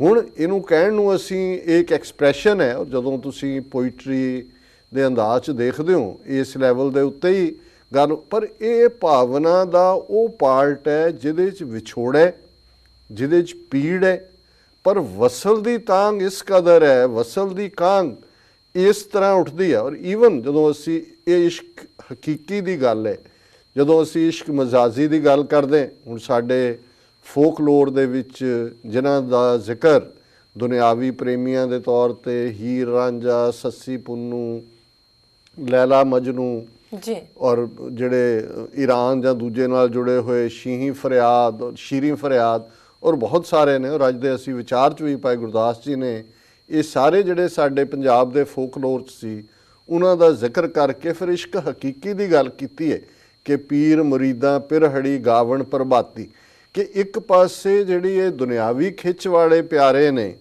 ਉਹ ਇੱਕ ਦੂਜੇ ਤੋਂ ਫਿਦਾ ਹੋ ਗਏ, ਇੱਕ ਦੂਜੇ ਤੋਂ ਕੁਰਬਾਨ ਹੋ ਗਏ, ਤੇ ਅਸੀਂ ਇਸ਼ਕ ਹਕੀਕੀ ਦੀ ਗੱਲ ਕਰਨ ਵਾਲੇ ਜੇ ਉਸ ਪੀੜ ਨੂੰ ਉਸ ਤਰੀਕੇ ਨਾਲ ਨਹੀਂ ਮਹਿਸੂਸ ਕਰਦੇ, ਜੇ ਹੁਣ ਬੁੱਲੇ ਸ਼ਾਹ ਕਹਿੰਦਾ ਕਿ ਭਾਈ ਜਿਹੜਾ ਰਾਤ ਨੂੰ ਜਿਹੜਾ ਜਾਗਣਾ ਕਿੰਨਾ ਇੰਪੋਰਟੈਂਟ ਹੈ, ਦੇਖ ਵੀ ਤੂੰ ਸੁੱਤਾ ਪਿਆ ਤੇ ਕੁੱਤੇ ਜਿਹੜੇ ਨੇ ਉਹ ਜਾਗ ਰਹੇ ਨੇ, ਤੇ ਫਿਰ ਨਾਲ ਹੈ ਕਿ ਵੀ ਉੱਠ ਬੁੱਲਿਆ ਚੱਲ ਯਾਰ ਮਨਾ ਲੈ, ਨਹੀਂ ਤਾਂ ਬਾਜ਼ੀ ਲੈ ਕੇ ਕੁੱਤੇ ਤੈਥੋਂ ਉੱਤੇ, ਕਿ ਵੀ ਤੇਰੇ ਤੋਂ ਤਾਂ ਚੰਗੇ ਕੁੱਤੇ ਨੇ, ਕਿ ਕੁੱਤੇ ਰਾਤ ਜਾਗ ਰਹੇ ਨੇ, ਪੀਰ ਮੁਰੀਦਾਂ ਪਿਰਹੜੀ ਹੈ, ਕਿ ਉਸ ਪੀੜ ਨੂੰ ਮਹਿਸੂਸ ਕਰਦੇ ਆ ਜਿਹੜੀ ਕਿ ਇੱਕ ਸੈਪਰੇਸ਼ਨ ਦੀ ਹੈ, ਇੱਕ ਦੂਸਰੇ ਉਸ ਮਿਲਾਪ ਦੀ ਹੈ। ਸੋ ਕੁੱਲ ਮਿਲਾ ਕੇ ਜਦੋਂ ਅਸੀਂ ਸਿੱਖ ਨੁਕਤਾ ਨਿਗਾਹ ਤੋਂ ਦੇਖਦੇ ਸਾਡਾ ਤਾਂ ਫਲਸਫਾ ਹੀ ਪਿਆਰ ਹੈ ਜੀ ਸਾਰਾ। ਜਦੋਂ ਅਸੀਂ 10ਵੇਂ ਪਾਤਸ਼ਾਹ ਦਾ ਇਹ ਸ਼ਬਦ ਪੜ੍ਹਦੇ ਹਾਂ, ਕਹਾਂ ਭਇਓ ਜੋ ਦਉ ਲੋਚਨ ਮੂੰਦ ਕੇ ਬੈਠ ਰਹੋ ਬਕ ਧਿਆਨ ਲਗਾਇਓ, ਨਾਤ ਫਿਰਿਓ ਲਿਏ ਸਾਤ ਸਮੁੰਦਰਨ ਲੋਕ ਗਇਓ ਪਰ ਲੋਕ ਗਵਾਇਓ, ਬਾਸ ਕੀਓ ਬਿਖਿਆਨ ਸੋ ਬੈਠ ਕੇ ਐਸੇ ਹੀ ਐਸੇ ਸੋ ਬੈਸ ਬਿਤਾਇਓ, ਸਾਚ ਕਹੋ ਸੁਨ ਲਿਓ ਸਭੈ ਜਿਨ ਪ੍ਰੇਮ ਕੀਓ ਤਿਨ ਹੀ ਪ੍ਰਭ ਪਾਇਓ, ਕਿ ਭਾਈ ਨਾ ਤਾਂ ਅੱਖਾਂ ਮੀਟ ਕੇ ਬਗਲੇ ਦੀ ਤਰ੍ਹਾਂ ਰੱਬ ਮਿਲਦਾ, ਕਹਾਂ ਬਿਹੋ ਜੋ ਦੋ ਲੋਚਨ ਮੂੰਦ ਕੇ ਬੈਠ ਰਹੇ ਹੋ ਬਕ ਧਿਆਨ ਲਗਾਇਓ, ਨਾਤ ਫਿਰਿਓ ਲਿਏ ਸਾਤ ਸਮੁੰਦਰਨ। ਹੁਣ ਤੁਸੀਂ ਕਹੋ ਜੀ ਪਿਲਗ੍ਰਿਮੇਜ 68 ਤੀਰਥ 68 ਤੀਰਥ ਨੇ, ਉੱਥੇ ਕਦੇ ਗੰਗਾ 'ਚ ਨਹਾਓ, ਕਦੇ ਜਮਨਾ 'ਚ, ਸਾਰੀ ਉਮਰ ਜਿਹੜਾ ਘੁੰਮਦਿਆਂ ਬਿਤਾ ਦਿਓ, ਨਾਤ ਫਿਰਿਓ ਲਿਏ ਸਾਤ ਸਮੁੰਦਰੋਂ ਲੋਕ ਗਏ ਪਰ ਲੋਕ ਗਵਾਇਓ, ਅੱਗਾ ਵੀ ਕੁਛ ਨਹੀਂ ਮਿਲਿਆ, ਇੱਥੇ ਵੀ ਐਵੇਂ ਵਕਤ ਜ਼ਾਇਆ ਕੀਤਾ। ਬਾਸ ਕੀਓ ਵਿਖਿਆਨ ਸੋ ਬੈਠ ਕੇ ਐਸੇ ਹੀ ਐਸੇ ਸੋ ਬੈਸ ਬਿਤਾਇਓ, ਬੜੇ ਬੜੇ ਲੈਕਚਰ ਇੱਧਰ ਉੱਧਰ, ਹਾਲਾਂਕਿ ਨੂੰ ਵਿਖਿਆਨ ਨੂੰ ਕਈ ਵਿਕਾਰਾਂ ਨਾਲ ਜੋੜਦੇ ਨੇ, ਪਰ ਮੈਨੂੰ ਹਮੇਸ਼ਾ ਲੱਗਦਾ ਹੈ ਵੀ ਇਹ ਕੌਂਟੈਕਸਟ ਆਊਟਰ ਦਾ ਹੈ, ਜੇ ਸ਼ਾਸਤਰਾਰਥ ਭਾਸ਼ਣ कि भाई तुसी बहस मैं कौन हूँ, कहाँ से आया हूँ, कहाँ जाना है, अहम ब्रह्मास्मि मैं ही ब्रह्मा हूँ, ये सारा जोड़ा इन्हां दा शास्त्रार्थ है कि भाई ये विख्यान करन वाले इस किस्म के शास्त्रार्थ करन वाले इहदे नाल भी ना फिर रब की है, रब साच कहो सुन लेहो सबै जिन प्रेम कियो तिन ही प्रभ पायो। हुण बाबा फरीद वल फिर मुड़दे, दिलों मुहब्बत जिन सही सच्चिया जिन मन होर मुख होर से कांडे कच्चिया, गल उस प्यार दी है, मुहब्बत दी। और ईवन वारिस शाह, मियाँ वारिस शाह जदों हीर रांझा लिखण लगदे ते उहदी बिगनिंग ये करदा कि सब तो पहला तां रब ने इश्क कीता, इश्क कीता सु जग दा मूल मियाँ जी, कि भी जग दा जिहड़ा मूल है। और उन्होंने कहा भी पहला रब ने आप इश्क कीता ते रसूल हज़रत मुहम्मद साहब उस रब दी माशूक ने, क्योंकि उन्होंने इस्लाम च फेथ है। सो उन्होंने ईवन इस किस्से नूं बनाउण लगे भी हीर रांझे दा कहानी जिहड़ी है हुई नहीं कित्थे हुई, ये सब बिसाइड्स हुंदा है। बहुत बार इमेजिनेशनस चों निकल, गोस्वामी तुलसीदास रामायण निकली, रामायण पूजक हो गई, जूलियस सीजर कहानी बन गई जे। और इसे तरह पर वारिस शाह बेसिकली एक सूफी फकीर है, इश्क हकीकी च यकीन रखदे, और उसने ईवन इस किस्से नूं लिखण तो पहला भी इस गल नूं समझाया कि इश्क कीता सू जग दा मूल मियाँ, कि भी जिहड़ा इस संसार दा बेस है जिस दे उत्ते सारी गल खड़ी है वो इश्क है जी। और सिख ने अपने जीवन दे अंदर जदों असीं प्यार दी गल करदे हैं, इश्क दी गल करदे हैं, बाबा नानक ने तो साडे लई क्राइटेरिया ये रख दिता है कि जो तो प्रेम खेलन का चाओ, सिर तर तली गली मेरी आओ, इत मार्ग पैर तरीजै सिर दीजै कान न कीजै, ਕਿ ਜੇ ਤੈਨੂੰ ਪਿਆਰ ਦੀ ਖੇਡ ਖੇਡਣ ਦਾ ਸ਼ੌਕ ਹੈ ਤਾਂ ਸਿਰ ਤਲੀ ਤੇ ਰੱਖ ਲੈ ਤੇ ਮੇਰੀ ਗਲੀ ਵਿੱਚ ਆ ਜਾ। ਇਸ ਗਲੀ ਵਿੱਚ ਜਿਸ ਨੇ ਵੀ ਪੈਰ ਪਾਇਆ ਉਹਨੇ ਸਿਰ ਦੇ ਦਿੱਤਾ, ਪਿੱਠ ਨਹੀਂ ਦਿਖਾਈ। ਹੁਣ ਕਿੱਥੇ ਤਾਂ ਇਸ਼ਕ ਮਜ਼ਾਜੀ ਦੇ ਵਿੱਚ ਉਹ ਨਿਹੋਰੇ, ਉਹ ਵਿਛੋੜੇ, ਉਹ ਕਹਾਣੀਆਂ, ਉਹ ਡੈਸਪੈਰੇਸ਼ਨ, ਫਰਸਟ੍ਰੇਸ਼ਨ, ਪਰ ਇੱਥੇ ਉਹ ਇਨਸਾਨ ਪੈਦਾ ਕੀਤੇ ਇਖਲਾਕ ਨਾਲ ਭਰਪੂਰ, ਜਿਨ੍ਹਾਂ ਦੀ ਰੂਹ ਰੱਬ ਨਾਲ ਜੁੜੀ ਹੋਈ ਹੈ। ਬੁੱਧ ਸੋ ਦੀਪਕ ਜਿਉਂ ਜਿਆਰੇ, ਇੰਟੈਲੈਕਟ ਉਹਨਾਂ ਦਾ ਸ਼ਾਈਨਿੰਗ ਲਾਈਕ ਦਾ ਕੈਂਡਲ ਲਾਈਟ ਹੈ। ਸਰੀਰਕ ਤੌਰ 'ਤੇ ਉਹ ਤੰਦਰੁਸਤ ਨੇ, ਉਹਨਾਂ ਦੇ ਅੰਦਰ ਪ੍ਰੇਮ ਵਸਦਾ ਹੈ। ਉਹ ਖੇਤੀ ਕਰਦਿਆਂ ਵੀ ਉਸ ਰੱਬ ਦੀ ਯਾਦ 'ਚ ਨੇ, ਰੱਬ ਦੇ ਪਿਆਰ 'ਚ ਨੇ। ਉਹ ਬੰਦ ਕਟਵਾਉਂਦੇ ਵੀ, ਖੋਪਰੀ ਲੋਹਾਂਦੇ ਵੀ, ਚਰਖੜੀ 'ਤੇ ਚੜ੍ਹਦਿਆਂ ਵੀ। ਚਾਰ ਚੁਫੇਰੇ ਪਿਆਰ ਦੀ ਖੇਡ ਹੈ, ਹੋਰ ਕੁਛ ਨਜ਼ਰ ਹੀ ਨਹੀਂ ਆਉਂਦਾ। ਫਿਰ ਭਾਈ ਕਨ੍ਹਈਆ ਵਰਗੇ ਉਹ ਕਰੈਕਟਰ ਨੇ ਜਿਨ੍ਹਾਂ ਨੂੰ ਦੁਸ਼ਮਣ ਤੇ ਸੱਜਣ ਦੇ ਵਿੱਚ ਤੈਨੂੰ ਪਿਆ ਪਿਲਾਵਾਂ ਪਾਣੀ ਮੇਰੇ ਦਿਲ ਦੇ ਸਾਈਂ, ਜਦੋਂ ਸ਼ਿਕਾਇਤ ਹੁੰਦੀ ਹੈ ਕਿ ਜੀ ਅਸੀਂ ਦੁਸ਼ਮਣਾਂ ਨੂੰ ਮਾਰਦੇ ਹਾਂ, ਜ਼ਖਮੀ ਕਰਦੇ, ਇਹ ਉਹਨਾਂ ਨੂੰ ਪਾਣੀ ਪਿਆ ਕੇ ਫਿਰ ਉਹ ਚੁੱਕ ਲੈਂਦੇ ਨੇ ਹਥਿਆਰ। ਤੇ ਉਹ ਕਹਿੰਦੇ ਨੇ ਕਿ ਭਾਈ ਕਨ੍ਹਈਆ ਇਹ ਸਿੱਖ ਸ਼ਿਕਾਇਤ ਕਰਦੇ ਨੇ, ਉਹ ਕਹਿੰਦੇ ਨੇ ਤੈਨੂੰ ਪਿਆ ਪਿਲਾਵਾਂ ਪਾਣੀ ਮੇਰੇ ਦਿਲ ਦੇ ਸਾਈਂ। ਭਾਈ ਵੀਰ ਸਿੰਘ ਨੇ ਬੜਾ ਖੂਬਸੂਰਤ ਲਿਖਿਆ ਕਿ ਮੈਂ ਤਾਂ ਮੇਰੇ ਦਿਲ ਦੇ ਸਾਈਂ, ਮੈਂ ਤਾਂ ਤੈਨੂੰ ਪਾਣੀ ਪਿਆਉਂਦਾ, ਜਿੱਥੇ ਮੈਂ ਦੇਖਦਾ ਉੱਧਰ ਤੂੰ ਨਜ਼ਰ ਆਉਂਦਾ। ਸੋ ਜਿਹੜਾ ਈਵਨ ਜਿਨ੍ਹਾਂ ਨੂੰ ਥਾਂ ਦਿੱਤੀ ਅਸੀਂ ਆਪਣੇ ਲਿਟਰੇਚਰ ਦੇ ਵਿੱਚ ਵੀ, ਜਾਂ ਭਾਈ ਗੁਰਦਾਸ ਜੀ ਨੇ ਵੀ, ਕਿਉਂਕਿ ਇਹ ਉਹ ਸਨ ਜਿਨ੍ਹਾਂ ਨੇ ਸਮਾਂ ਪਾ ਕੇ ਉਹਨਾਂ ਦਾ, ਔਰ ਇੱਕ ਇਸ ਨਾਲ ਜੁੜੀਆਂ ਬਹੁਤ ਸਾਰੀਆਂ ਜਿਹੜੀਆਂ ਕਹਾਣੀਆਂ ਨੇ, ਪਰ ਹੁਣ ਮੈਂ ਘੜੀ ਵੱਲ ਦੇਖ ਲਿਆ ਤੇ ਹਾਲਾਂਕਿ ਇਹ ਫॉर ਆਵਰਸ, ਕਿਉਂਕਿ ਮੈਨੂੰ ਇਹ ਹਮੇਸ਼ਾ ਲੱਗਦਾ ਹੁੰਦਾ ਹੈ ਵੀ ਅਸੀਂ ਵੀ ਬਹੁਤ ਵਾਰ ਰਿਚੁਅਲਿਸਟਿਕਲੀ ਹੁੰਦੇ ਪਿਆਰ ਸ਼ਬਦ ਨੂੰ ਇੱਕ ਖੌਫਨਾਕ, ਇੱਕ ਡਰਾਵਣਾ, ਇੱਕ ਪਲੀਤ ਸ਼ਬਦ ਬਣਾ ਦਿੱਤਾ। ਇਹ ਜਿਹੜਾ ਮੁਹੱਬਤ, ਪਿਆਰ, ਜਿਹੜਾ ਇਸ਼ਕ ਹਕੀਕੀ ਦੀ ਗੱਲ ਹੈ, ਸਾਡਾ ਤਾਂ ਬੇਸ ਉਸ ਦੇ ਉੱਤੇ ਜੁੜਿਆ। ਔਰ ਮੈਨੂੰ ਬਹੁਤ ਚੰਗਾ ਲੱਗਾ ਜਦੋਂ ਅੱਜ ਯੂਬਾ ਸਿਟੀ ਨਾਲ ਰਿਲੇਟਡ ਉਸ ਬੈਲਟ ਦੇ ਵਿੱਚ ਜੋ ਚੱਲ ਰਿਹਾ ਜੇ ਕ੍ਰਾਈਸਿਸ ਹੈ, NBC ਨੇ ਕਿਤੇ ਤੇ ਸਟੋਰੀ ਕੀਤੀ ਕਿ ਕਿਵੇਂ, ਔਰ ਇਸ ਵੇਲੇ ਸਾਰਾ media full of Sikh praise ਹੈ। ਔਰ ਮੈਂ ਕਿਹਾ ਵੀ ਇਹ ਵੈਲੈਂਟਾਈਨ ਡੇ ਦੀ ਸਿੱਖ ਸਪਿਰਿਟ ਹੈ। ਔਰ ਉਹਨਾਂ ਨੇ ਲਿਖਿਆ ਕਿ ਵੀ ਇਹ ਜਿਹੜੇ members of Sikh Gurdwara in West Sacramento pass out Valentine Day cards and house Orville Dane evacuees in their prayer halls ਕਿ ਬਈ ਹੁਣ ਉਹਨਾਂ ਨੇ ਫਿਰ ਪੂਰੇ ਸ਼ਹਿਰਾਂ ਦਾ ਜ਼ਿਕਰ ਹੈ, Turlock, Modesto, West Sacramento, East Sacramento, Stockton, ਸਾਰੇ ਨਾਰਦਰਨ ਕੈਲੀਫੋਰਨੀਆ 'ਚ ਮੇਅਰਸ ਦਾ ਜ਼ਿਕਰ ਹੈ, ਪੁਲਿਸ ਆਫੀਸ਼ੀਅਲਸ ਕਿ ਕਿੰਨੇ ਥੈਂਕਫੁਲ ਨੇ ਕਿ ਉਹਨਾਂ ਨੇ ਆਵਾਜ਼, ਔਰ ਸਿੱਖ ਘਰਾਂ 'ਚ ਉਹਨਾਂ ਨੇ ਆਵਾਜ਼ ਦਿੱਤੀ। ਉਹਨਾਂ ਨੇ ਕਿਹਾ ਜੀ ਖੁੱਲ੍ਹੇ ਨੇ ਸਾਡੇ ਗੁਰਦੁਆਰੇ 24 ਆਵਰਸ, ਔਰ ਹਜ਼ਾਰਾਂ ਲੋਕ ਜਿਹੜੇ ਨੇ ਉਹ ਉਹਨਾਂ ਨੇ ਥਾਂ ਥਾਂ 'ਤੇ ਉਹਨਾਂ ਨੂੰ ਠਹਿਰਾਇਆ, ਹੌਟ ਫੂਡ ਮਿਲ ਰਹੇ ਨੇ, ਔਰ ਉਹਨਾਂ ਨੂੰ ਉਹ ਵੈਲੈਂਟਾਈਨ ਕਾਰਡ ਦੇ ਕੇ ਕਹਿ ਰਹੇ ਨੇ ਕਿ ਆਪਣੇ ਘਰ ਤੁਸੀਂ ਸੁਰੱਖਿਅਤ ਜਾਓ ਬਹੁਤ ਜਲਦੀ। ਸੋ ਇਹ ਹੈ, ਮੈਂ ਸਮਝਦਾ ਵੀ ਜੇ ਅਸੀਂ ਵੈਲੈਂਟਾਈਨ ਡੇ ਦੀ ਸਪਿਰਿਟ ਦੀ ਗੱਲ ਕਰਨੀ ਹੈ, ਇੱਕ ਤਾਂ ਹਿਊਮੈਨਿਟੀ ਦੇ ਨਾਲ ਜੁੜਿਆ ਹੋਇਆ ਜੀ। ਹੁਣ ਈਵਨ ਇਸ ਕਲਚਰ ਦੇ ਵਿੱਚ ਵੀ ਵੈਲੈਂਟਾਈਨ ਸਿਰਫ ਲਵਰ ਬਿਲਵਡ ਜਾਂ ਹਸਬੈਂਡ ਵਾਈਫ ਤੱਕ ਹੀ ਸੰਬੰਧਿਤ ਗੱਲ ਨਹੀਂ ਹੈ, ਮਾਪਿਓ ਦੇ ਨਾਲ, ਭੈਣਾਂ ਭਰਾਵਾਂ ਦੇ ਨਾਲ। ਔਰ ਇਹ ਕਲਚਰ ਤੁਸੀਂ ਗਰੋ ਕਿ ਅਲਟੀਮੇਟਲੀ ਜੇ ਤੁਹਾਡੀ ਜ਼ਿੰਦਗੀ ਦਾ ਕੋਈ ਪਰਪਸ ਹੈ, ਤੁਸੀਂ ਬੱਚਿਆਂ ਨੂੰ ਜਿਵੇਂ ਮਾਪਿਓ ਰੇਜ਼ ਕਰਦੇ ਨੇ, ਉਹਨਾਂ ਬੱਚਿਆਂ ਲਈ ਮਾਪਿਓ ਤੇ ਵੱਡੇ ਕਿਹੜੇ ਵੈਲੈਂਟਾਈਨ ਨੇ ਜੀ। ਔਰ ਇਸੇ ਤਰ੍ਹਾਂ ਜਦੋਂ ਅਸੀਂ ਦੇਖਦੇ ਹਾਂ ਜ਼ਿੰਦਗੀ 'ਚ ਕੋਈ ਤੁਹਾਡੇ ਕੰਮ ਆਉਂਦਾ ਹੈ, ਕਿਸੇ ਨੇ ਤੁਹਾਡੇ ਲਈ ਔਖੀ ਘੜੀ 'ਚ ਕੋਈ ਖਲੋਤਾ ਹੈ, ਇਹ ਤੁਹਾਡੇ ਇੰਡੀਵਿਜੂਅਲ ਓਬਲੀਗੇਸ਼ਨ ਹੈ, ਪਰ ਕਲੈਕਟਿਵਲੀ ਅਸੀਂ ਇਨਸਾਨੀਅਤ ਦੇ ਲਈ ਹੈ। ਔਰ ਮੈਂ ਜਦੋਂ ਇੱਕ ਪਾਸੇ ਇਹ ਦੇਖ ਰਿਹਾ ਸੀ ਕਿ ਭਾਈ ਇਹ ਉਹਨਾਂ ਨੇ ਡਿਫਰੈਂਟ ਮੀਡੀਆ ਨੈਟਵਰਕਸ ਨੇ, NBC ਨੇ ਔਰ ਦੂਸਰੇ ਨੇ, ਔਰ NBC ਦੀ ਸਟੋਰੀ 'ਚ ਸੀ ਕਿ ਸੈਂਟਰਲ ਟੈਨੈਂਟ ਆਫ ਸਿੱਖਿਜ਼ਮ ਇਜ਼ ਵੰਡ ਛਕਣਾ or share what one has with others. Sikh temples host langars or community kitchens to regularly feed members and anyone in need. ਇਹ ਹੈ ਜਦੋਂ ਅਸੀਂ ਦਸਵੇਂ ਪਾਤਸ਼ਾਹ ਨੇ ਫਰਮਾਇਆ ਕਿ ਦੇਗ ਤੇਗ ਜਗ ਮੈਂ ਦੋ ਚਲੇ, ਕਿ ਅਲਟੀਮੇਟਲੀ ਖਾਲਸੇ ਦੀ ਪਛਾਣ ਹੀ ਦੋ ਚੀਜ਼ਾਂ ਨਾਲ ਹੈ, ਦੇਗ ਨਾਲ ਹੈ, ਤੇਗ ਨਾਲ ਹੈ। ਇਹ ਸਾਡੀ ਦੇਗ ਦੀ ਪਛਾਣ ਹੈ, ਔਰ ਇਹ ਦੇਗ ਦੀ ਪਛਾਣ ਅੱਜ ਦੁਨੀਆ ਮੰਨਦੀ ਹੈ ਕਿ ਭਾਈ ਸਿੱਖ ਜਿਹੜਾ ਉਹ ਬਿਨਾਂ ਕਿਸੇ ਜ਼ਾਤ, ਰੰਗ, ਨਸਲ, ਧਰਮ ਦੇ ਵਿਤਕਰੇ ਦੇ ਇਨਸਾਨੀਅਤ ਦੀ ਸੇਵਾ ਦੇ ਵਿੱਚ ਉਤਰਦਾ। ਜਾਂ ਸਾਡੀ ਤੇਗ ਦੀ ਜੈ ਜੈਕਾਰ ਹੈ, ਤੇਗ ਹੈ ਕਿ ਦੁਸ਼ਟ ਸਬਨ ਕੋ ਮੂਲ ਉਪਾਰਕ, ਕਿ ਵੀ ਉਹ ਸਿਸਟਮ ਕ੍ਰੀਏਟ ਕਰਨਾ। ਯਾਹੀ ਕਾਜ ਤਰਾ ਹਮ ਜਨਮੰ ਸਮਝ ਲਿਓ ਸਾਧੂ ਸਭ ਮਨਮੰ ਧਰਮ ਚਲਾਵਨ ਸੰਤ ਉਬਾਰਨ ਦੁਸ਼ਟ ਸਬਨ ਕੋ ਮੂਲ ਉਪਾਰੰ। ਸੋ ਮੈਂ ਸਮਝਦਾ ਵੀ ਇਹ ਜੈ ਜੈਕਾਰ ਦੇਖਦੀ ਹੈ। ਔਰ ਉਹਦੇ 'ਚ ਬੜਾ ਸੋਹਣਾ ਕਮੈਂਟ ਜਿਹੜਾ ਗੁਰਦੁਆਰੇ ਦੇ ਇੱਕ ਆਫਿਸ ਬੀਅਰਰ ਨੇ ਕੀਤਾ ਮੀਡੀਆ ਨਾਲ, it is just hardwired into us and our religion.